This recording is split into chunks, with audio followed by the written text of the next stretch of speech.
They say the celestial emperor keeps ledgers written in starlight, recording every debt between mortals and immortals. But what few know is that some debts are so terrible they cannot be written down at all. They can only be paid in blood and sorrow across 1,000 lifetimes. I learned this truth the night I discovered why the god of spring would not weep, could not weep, though his garden had withered to ash 500 years before. The first time I saw Shen Qingye, he was standing beneath a dead peach tree in the ruins of what had once been the most beautiful garden in all the heavens. I had been sent to the forgotten garden on an errand from my master, the god of autumn winds, to retrieve a particular variety of frost chrysanthemum that supposedly still grew among the ruins. I was merely a minor deity then, barely 2 centuries old, responsible for painting the leaves gold each year across the province of Jiangnan. The forgotten garden lay at the very edge of the celestial realm, where the mist grew thick and the other gods seldom ventured. They said it had been sealed away for good reason, though no one I asked could quite remember what that reason was. The garden gate hung crooked on rusted hinges. Beyond it stretched acre upon acre of devastation. Trees reduced to blackened husks, ponds dried to cracked earth, pavilions collapsed into rubble. Everything was gray and dead, as though fire and winter had taken turns destroying it. The silence was absolute. No birds sang, no wind stirred. And there, in the center of all that desolation, stood a man in robes that had once been white, but were now the color of old bone.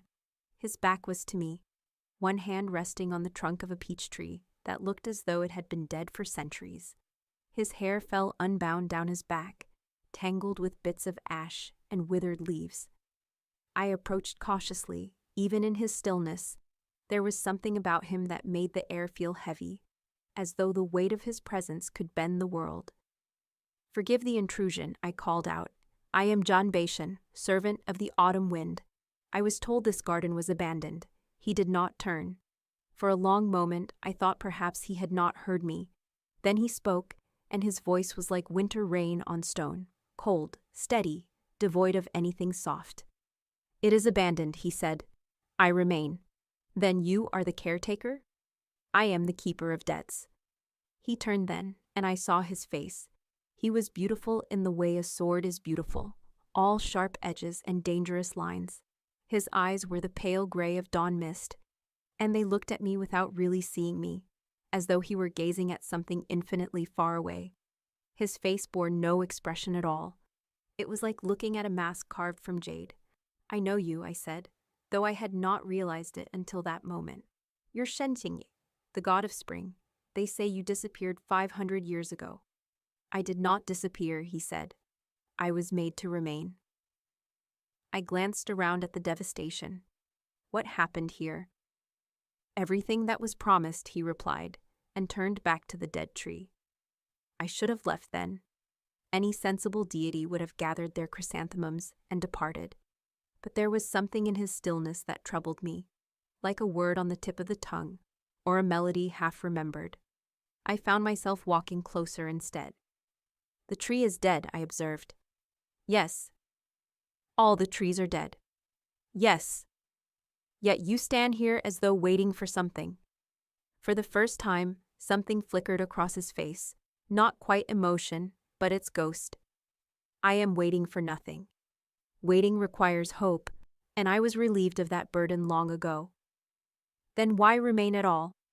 He was silent for so long I thought he would not answer. When he finally spoke, his voice had gone even quieter, barely more than a whisper, "Because I was not forgiven." And then, as though those words had broken some seal, he began to tell me the story that would haunt me through all the centuries that followed. 500 years before, Shen Qingye had been the most beloved of the seasonal gods. His garden had been a wonder of the celestial realm, where peach blossoms bloomed eternal and the air itself tasted of renewal. Gods and immortals would journey from the farthest reaches of heaven just to walk beneath his trees, to drink wine in his pavilions, to feel young again in the perpetual spring he cultivated. He had been happy then, he told me, though his voice did not change when he said it, as though happiness were simply a fact he was reciting from someone else's life. It was in that garden that he had met Yue Lianhua. She had come to the celestial realm as a mortal, a cultivator who had achieved immortality through 500 years of meditation in a mountain cave. She was not a god, merely immortal, a distinction that mattered more than most mortals realized. She had no position, no title, no power beyond her own formidable cultivation. She was beautiful, Shen Qingye told me, but that was not what had drawn him. It was the way she looked at his garden, not with awe or covetousness, but with recognition, as though she understood that beauty was a kind of conversation, and she knew what he was trying to say. They became friends first, then confidants, then something more than either, something that had no name in the celestial bureaucracy. She would come to his garden every day, and they would walk together beneath the peach blossoms. And he would create flowers he had never attempted before, just to see her smile. I loved her, Shen Qingye said, and the words dropped into the dead air like stones into a well. I loved her with everything I had. I thought that was enough. But love was complicated in the celestial realm. Yue Lianhua was immortal, not divine. The distinction meant she was permitted in heaven, but not considered equal. She could not hold office. She could not be granted domains.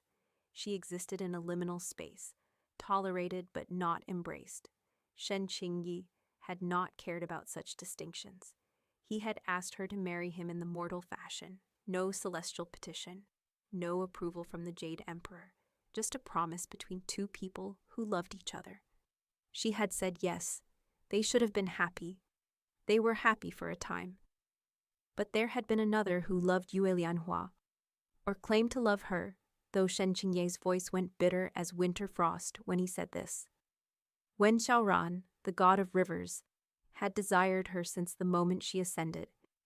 He had courted her with all the subtlety of a flood, offering her gifts and promises, using his considerable influence to grant her what favors he could.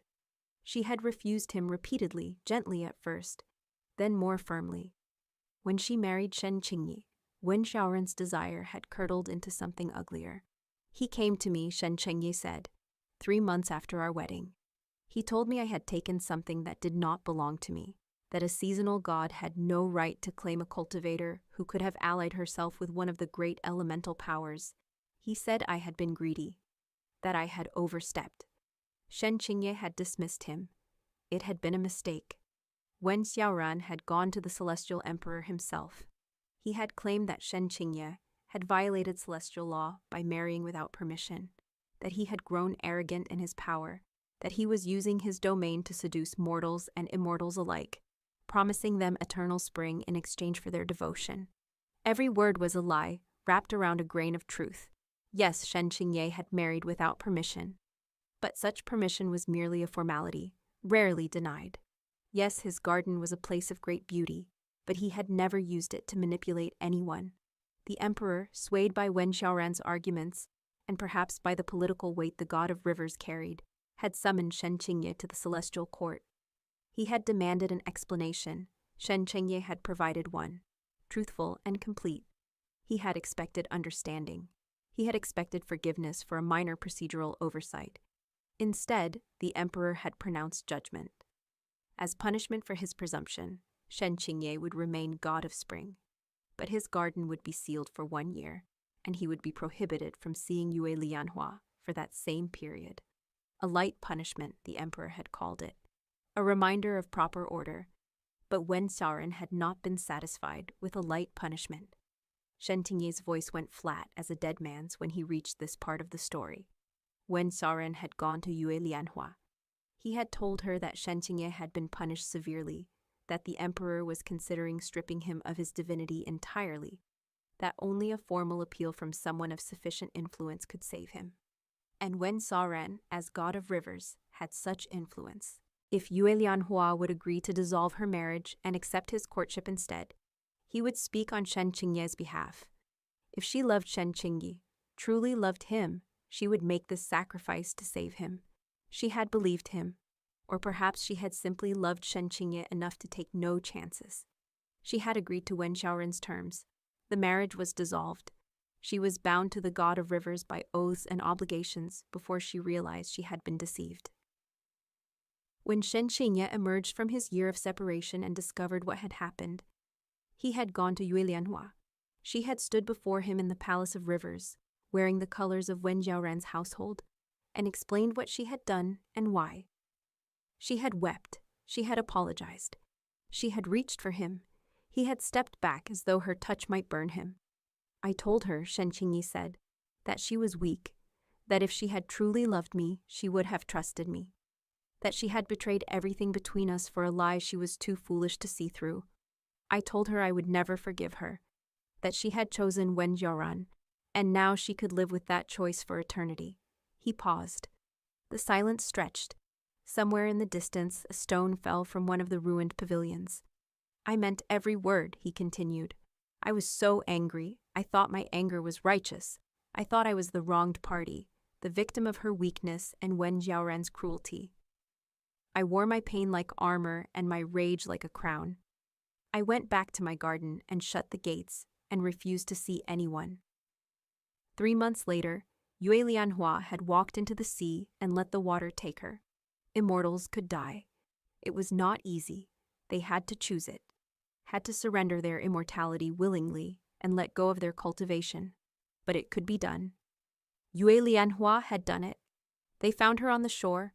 Her body returned to mortality. Her spirit scattered to the wind. She had left a letter, only one sentence written in her careful hand. I am sorry I was not strong enough to deserve your love. When Wen Haoran heard the news, he had flown into a rage. Not grief, rage. He had wanted Yue Lianhua for himself, and Shen Qingye's cruelty had robbed him of her. He had gone to the emperor again, and this time his grief was real enough, his anger persuasive enough, that the emperor listened. Wen Xiaoran had claimed that Shen Qingye had killed Yue Lianhua, as surely as if he had drowned her himself, that his refusal to forgive, his cruelty in her moment of vulnerability had driven her to death, that such a being, so cold, so unforgiving, did not deserve to be a god of renewal and growth, that he had proven himself incapable of the compassion necessary for his role. The emperor had agreed. He had stripped Shen Qingye of his freedom, but not his divinity, a punishment worse than death. He was forbidden from leaving his garden, forbidden from creating new life, forbidden from exercising his domain. The garden would remain sealed until such time as Shen Qingye learned forgiveness. The emperor himself had pronounced it. When you can forgive, the garden will bloom again. Until then, you will remain here with the consequences of your hardness of heart. And so Shen Qingye had remained, trapped in a garden that had withered without his power to sustain it, for 500 years. I tried, he told me, his voice still that terrible, flat monotone. In the beginning, I tried every day to forgive. I would stand here and speak the words aloud. I forgive her, I forgive him, I forgive myself. I would will the forgiveness to be real. But the garden knew I was lying. My heart knew. The anger remained, hard as a stone in my chest. He touched the dead peach tree again. Eventually, I stopped trying. I accepted that I would never forgive, that I was incapable of it. I made peace with my prison. I stopped feeling anything at all. It was easier that way. He turned to look at me then, and for the first time, there was something in his eyes, not emotion, but the memory of emotion, like a faded painting. So you see, he said, I cannot help you with whatever you came here seeking. I am no longer the god of spring. I am simply the god who would not forgive. I left the garden that day with my frost chrysanthemums and a heart full of sorrow I could not name, but I returned the next day, and the day after that. At first, Shen Qingye ignored me. He would stand beneath his dead trees or sit in the ruins of his pavilions, and I would work quietly in whatever corner I had chosen, clearing away debris or attempting to coax life from the poisoned soil. I did not ask permission. I did not explain myself. I simply came. After a month, he spoke to me. Why do you return? Someone should, I said. I do not want company. I am not here for your benefit, I lied. The autumn wind requires certain plants that only grow in liminal spaces. Your garden qualifies. He knew I was lying, but he did not send me away. Months became years. I visited the forgotten garden whenever my duties allowed, sometimes staying for days, sometimes only hours. Shen Qingye and I developed a strange companionship built on silence and small gestures. He began to help me with my work, using his knowledge of plants, even though he could not make them grow. I told him stories of the world beyond the garden, of changes in the celestial court, of mortal affairs. He listened without comment, but I could tell he heard every word. 10 years after our first meeting, I finally asked the question I had been holding back. Do you think she deserved your forgiveness? He was quiet for a long time. We were sitting in what had once been a tea pavilion, its roof open to the gray sky. I do not know, he finally said. She betrayed our marriage. She gave up on me. Those are facts. She was deceived. She was trying to save you. Those are also facts. Yes. So which facts matter more? If I knew that, he said, I would be free. 20 years, 30, 50. I watched the seasons turn in the mortal world while Shen Qingye's garden remained locked in perpetual deadness. I achieved promotions, gained responsibilities, earned a reputation as a capable deity. I could have stopped visiting. Should have stopped, perhaps. But I did not. I told myself it was compassion, that I pitied him, that I wanted to help. But the truth, which I was slow to recognize, was simpler and more complicated than that. I was falling in love with a man who could not feel love in return, who had locked his heart away so thoroughly he had forgotten where he put the key. I never told him. What would have been the point? He barely seemed to notice me as anything more than a feature of his prison, like the dead trees or the empty ponds, and I had no desire to burden him with emotions he could neither return nor understand. But on a spring day in the mortal realm, spring did still exist there, even if Shen Qingye could not see it. I brought something to the garden I had never brought before, a living peach branch cut from a tree in full bloom. I said nothing. I simply placed it in his hands. He stared at it as though I had given him a piece of the sun. His fingers trembled, the first genuine emotion I had seen from him in decades. Where did you get this? A mountain in Sichuan. The trees there are descended from those you created, centuries ago. Your work endures, even if you cannot see it. He held the branch like it might shatter. A single tear rolled down his cheek, the first I had ever seen him shed, and fell onto the pale pink petals. I have forgotten what beauty looks like, he whispered. No, I said. You have only convinced yourself you have forgotten. It is not the same thing. He looked at me then, really looked at me, and I saw something crack in the mask he had worn for centuries. Why do you come here, Jun Beishan? Truly? I could have lied. I should have lied. Instead, I told him the truth.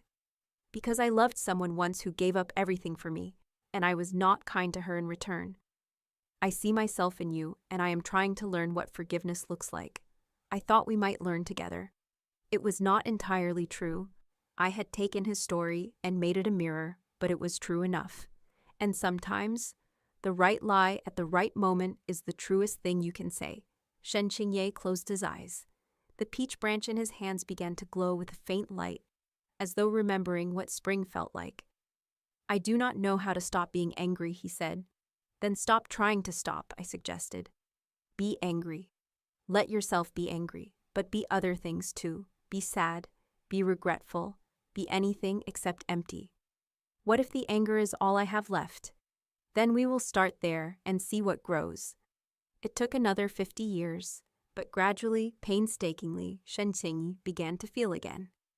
The process was agonizing to watch. Centuries of suppressed emotion came roaring back like a dam breaking. He would rage at the dead trees, screaming until his voice gave out. He would weep for days, mourning Yue Lianhua, mourning himself, mourning all the years he had lost. He would sit in silent grief so profound it seemed to darken the air around him. I stayed through all of it. I let him rage. I sat with him while he wept. I endured his grief, and slowly he began to endure it too. And then, 100 years after I had first entered the Forgotten Garden, Shen Qingye said the words I had been waiting to hear, though I had not realized I was waiting. I forgive her.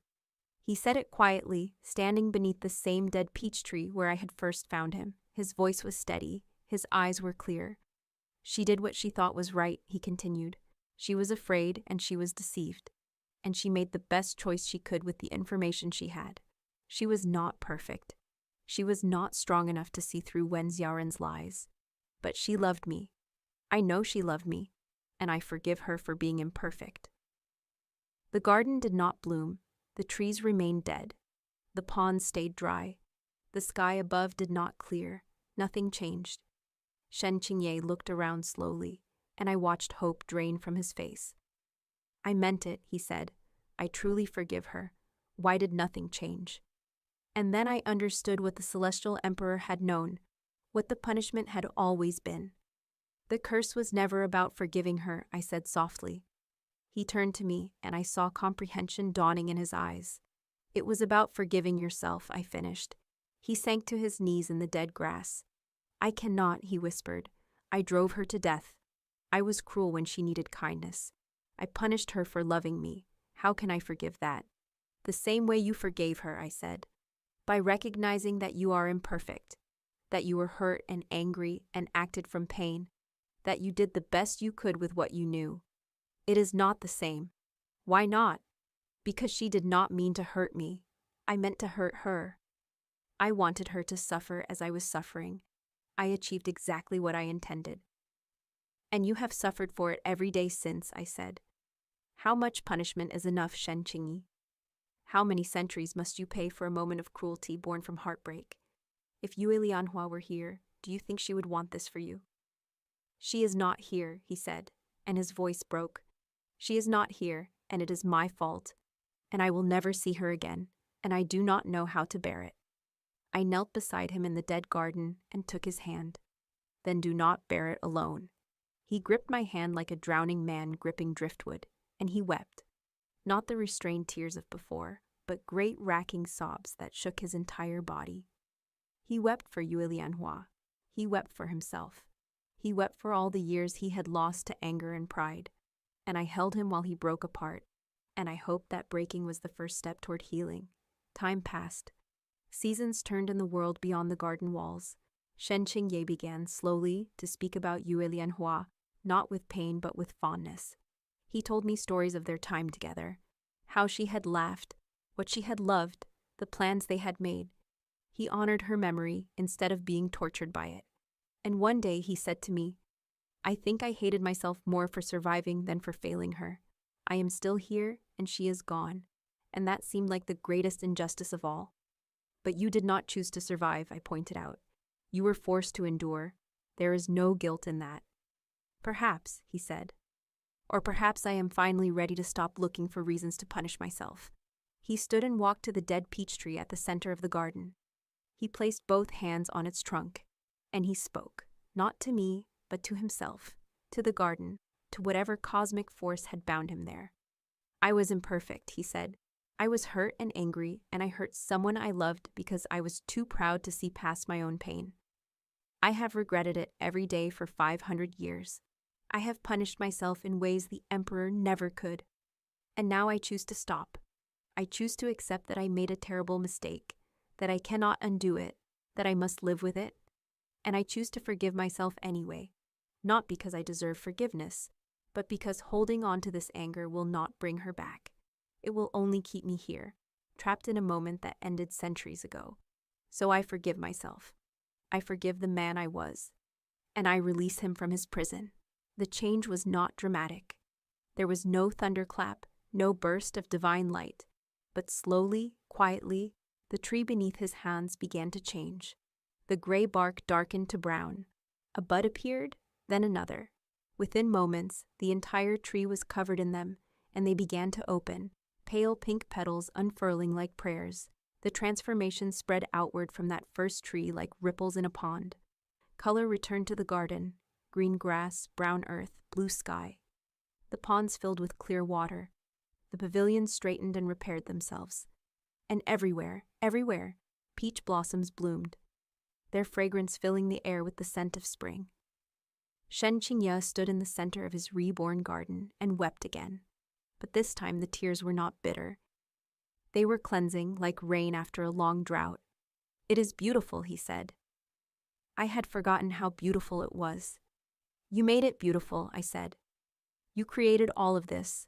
The curse only held it back. The beauty was always here, waiting for you to see it again. He turned to me, and for the first time in a century, he smiled. It transformed his face, washing away the hardness, revealing the God he had been before pain had carved him into stone. "Thank you," he said, "for every visit, for every moment, for not giving up on me." "I could not give up on you," I admitted. "I was already in love with you by the second year." His smile faltered, replaced by confusion. "You never said. What would have been the point? You could not feel love. I did not want to burden you with mine." "And now you are free," I said. "And I am still in love with you, but I do not expect anything in return. Love is not a transaction. I gave mine freely, with no thought of payment." Shen Qingye crossed the distance between us. He cupped my face in his hands, and his touch was warm, alive in a way it had not been for centuries. "I do not know if I can love you the way you deserve," he said. "I am still learning how to feel again. I'm still broken in ways I do not fully understand." "Then we will figure it out together," I said, "if you are willing." "I am willing," he said, and kissed me beneath the peach blossoms, and spring returned to the world. We learned together, slowly, how to build something new from the ruins of what had been.